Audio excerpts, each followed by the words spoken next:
optimism about the state of our economy? Many experts say yes, despite the global repercussions of the Israel-Hamas and Russia-Ukraine wars.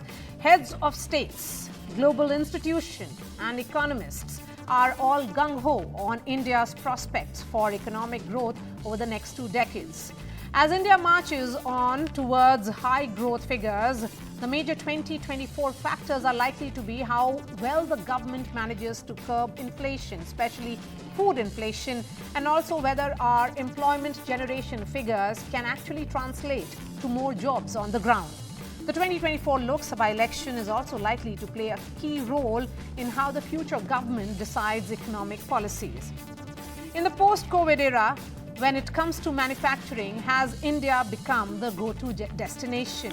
The question is also, can India also absorb the shock of overall slowdown in its neighborhood countries and stagnation in the developed countries?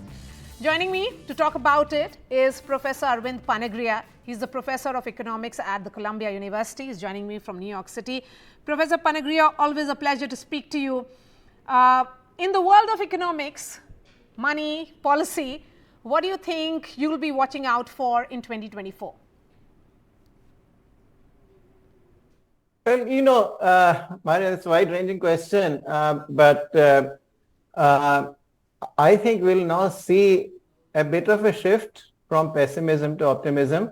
Global economy was seen to be in recession or going into recession, but it turned out to be neither in recession nor going into recession.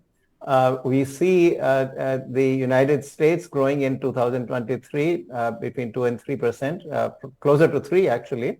And in the last quarter that we had numbers for, which is the third quarter of 2023, growth rate was about 5%. So Europe is still a little bit soft. And so there are some problems there. And China seems to be coming out a bit better than previously thought. And India, of course, is doing fantastically well. I mean, my own view now is that, in India, we sort of worry about what the global economy is going to look like. But instead, we should be worrying about lifting up the global economy. Our share in that is our contribution to the global economy's growth has been growing now, and it's well above double-digit levels. And Professor Panagriya, hedge fund managers, several policy institutes, watchers say India is the country to watch out for. Do you think there would be that visible shift which has perhaps begun in some way of manufacturing units moving from China to India? There, I think, has to happen now. It's already happening. In fact, 2023 already looked a lot better than 2022. I'm just going by, what you see in the news reports, because the actual data take a longer time to come out. But going by those reports, clearly 2023 looked a lot better than 2022. And the buzz around India is very, very strong. India also, I think, policy-wise is sending out good signals, meaning that, the government really is very receptive to the foreign investors, trying to, even though it still remains a difficult place to do business in the view of, foreign investors generally, when I speak to them here. At the same time, selectively, at least the government tries to remove the barriers for the large investors. So that is all a good sign. And the movement out of China is not about to stop. I think, the trajectory of China looks pessimistic overall in the longer term. So certainly, I think, I would expect India to be... Also, by the way, another good development is the decline in the interest rates, or at least the prospects of a decline in the interest rates in the United States. That ought to also bring capital, out of the United States into the emerging markets back. And that should help India in particular, because, again, when the capital wants to go to emerging markets, where is it going to go to? India is clearly a prime destination. And what about this constant fear of the impending recession in the developed world, Professor Panagriya? This has been going on and on after COVID. And each time I get asked, particularly in the Indian press, I sort of ask, well, where is the recession? And I ought to ask you the same question. Europe is a little softer. So, but even Europe, if you talk of recession, it will be at best a mild recession because, the decline in the last quarter, third quarter of 2023 in the European GDP was about 0.1%. Now, by definition, recession means, decline in the GDP for 2 consecutive quarters. So we will see what happens in the fourth quarter. But even Europe, if there is a recession, it will be very, very mild. But the United States economy is kicking quite robustly,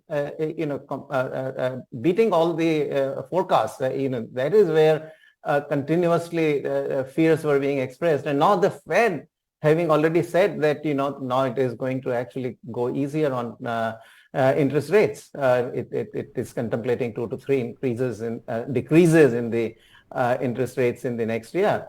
I don't see any prospects really of recession, and even Chinese economy, which overall is in sort of, growth rate has declined, not about, but IMF raised its forecast to about a little above 5% now for the 2023, and for 2024 is forecasting 4.6%. So these are really the two large, among the large regions, you got the US, Europe, China, and then comes India. But US and China look reasonably good. Europe a little soft. India very robust. So I think, we ought to do quite well in 2024. And I'll continue this conversation with you, Professor Panigri. I appreciate your time. Joining us now is Soumya Kanti Ghosh. He is a Group Chief Economic Advisor of SBI. Really appreciate your time, Mr. Ghosh. What's in its store for India? Let's put the lens on India, us. Yeah, thank you, Maria. I think as 2023 draws to a close, I think if we ponder over what has happened over the last 2 to 3 years, if I just take a little bit longer perspective and go back to the past, I think there has been significant achievements as far as India has been concerned. As you know that the last several years, last 15 years, there has been several crises. In 2008, we had the global financial crisis. 20, we had the pandemic. 21, we had the second wave. 22, we had the war. 23, we had again another war in Middle East. So despite all these wars, and this is basically all tail events, meaning that this happens once in 100 years, India has actually achieved remarkable success in terms of its growth rate. This year, the growth rate, as you know, is possibly going to exceed 7%. Last year, it was more than 7%. For 3 successive years, the growth rate has been more than 7%. And if you look into the numbers also, in terms of the various leading indicators, as we move on to 2024, in terms of the markets, in terms of the economy, in terms of the rural indicators, in terms of the urban indicators, in terms of the inflation, in terms of the deficit, even in terms of the programs, the socially inclusive programs that the government is running, I think all of these make us optimistic about an even better 2024. But Mr. Ghosh, we really do not live in silos. How much of the world slowdown will impact us? No, I think that's a fair question to ask. The point to note is that if you have seen for the last 2 to 3 years, the global economy has continued to be quite uncertain. Even as the global economy has continued to uncertain, in 2024, it may still look uncertain because we don't know what is going to be the likely impact of the rate hikes by the advanced economy central banks.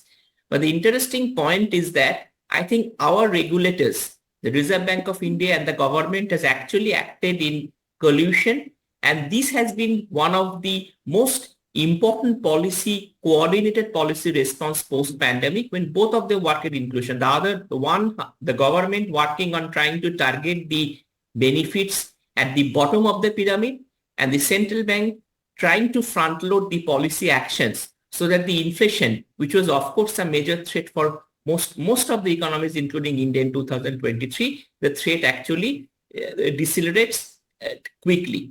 And to both the extent, I think both the regulators have been successful doing that. As you know that the central bank, the RBI, has in fact front-loaded most of the rate hikes, and now we're in a situation we are seeing that the inflation is slowly coming under control. So that will actually open up the space for monetary policy actions for the advanced economy central banks and possibly the central bank in India towards the middle of next year. But the only thing which we need to be a little bit careful about is an uncertain global economy.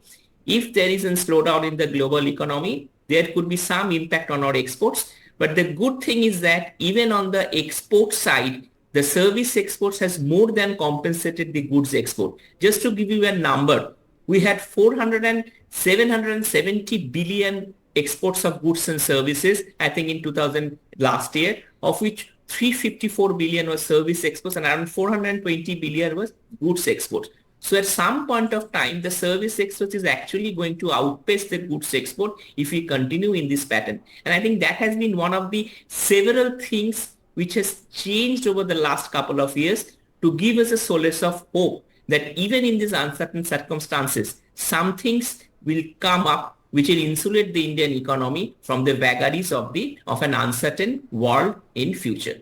All right, Soumya Kanti Ghosh, I appreciate your time.